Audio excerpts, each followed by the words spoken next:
പറഞ്ഞാൽ 4ാം ക്ലാസ്സിൽ പഠിക്കുന്ന വിദ്യാർത്ഥികളാണ്. എൻ്റെ പേര് ഏത്, ഇവൻ്റെ പേര് ശരൺ. ഞങ്ങൾക്കൊരു കളക്ഷന് വേണ്ടിയിട്ട് ഈ മരുന്ന് പോലത്തെ അപ്പത്തിന് ഇവിടെ മരുന്നുകളൊക്കെ ചെടിയെ പറ്റിയൊക്കെ നന്നായിട്ട് കഷായമൊക്കെ ഉണ്ടാക്കാൻ അറിയാമെന്ന് ഞങ്ങൾക്ക് അറിഞ്ഞു. അതിനായിട്ട് ഞങ്ങൾക്കൊരു കളക്ഷനായിട്ടാണ് ഞങ്ങൾ ഇങ്ങോട്ട് വന്നത്.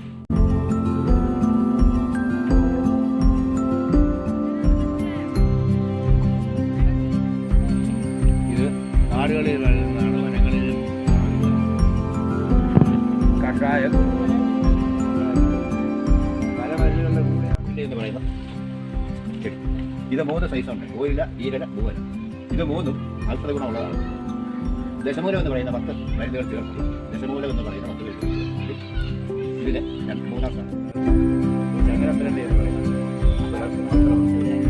ഇത് മനുഷ്യൻ്റെ ശരീരത്തിൽ അസ്ഥികൾ ഒരികയും മുതലുണ്ടാകുകയോ ചതവുണ്ടാകുകയോ ഈ അസ്ഥി വരെയും മുറി കൂടാനായിട്ട് പുറത്ത് ആയിട്ട് ഇതിന് പുറത്തുണ്ടാകുന്ന നീര്, അതായത് ശരീരത്തിലുണ്ടാകുന്ന നീർക്കെട്ടുകൾ മാറ്റാനായിട്ട് ഇത് അരച്ച് പുറത്ത് സ്വന്തം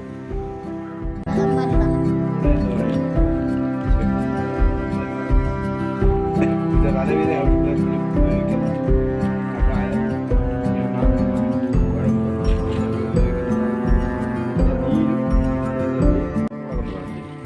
ഇത് വളരെയധികം ഔഷധ വീര്യമുള്ള ഒരു മരുന്നാണ്.